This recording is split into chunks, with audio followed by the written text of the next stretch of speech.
It's making a renewed push to try and help the Hoosier State cash in on fantasy sports.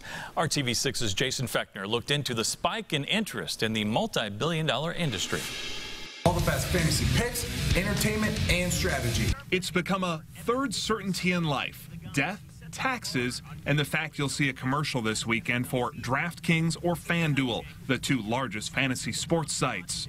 Summed up, customers bank on certain players to do well, like a sports day trading stock market. And if their team does well, paid customers could potentially cash in. Last weekend alone, the two companies spent $27 million on 8,000 commercials from coast to coast. Both companies are now valued at more than $1 billion apiece. Obviously, right now, people are taking advantage of it online, and that money is flowing outside of Indiana.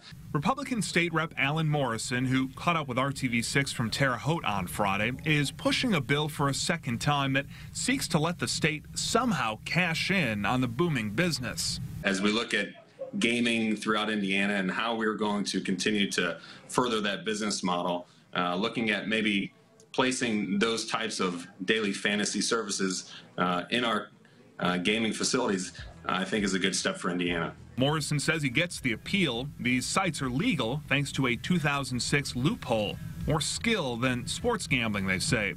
And maybe all the buzz this year, Morrison says, will pay off for this bill. So this year, I certainly plan on trying to lay the groundwork a little earlier and see if we can get a hearing and start to work it through committee and hopefully get it onto the floor. In Indianapolis, Jason Fechner, RTV6. Very interesting. Michigan Congressman Fred Upton, chair of the House Energy and Commerce Committee tonight, says he'll likely call a hearing soon about the fantasy sites. He said this is an issue Washington needs to look at. Well, it's Friday night.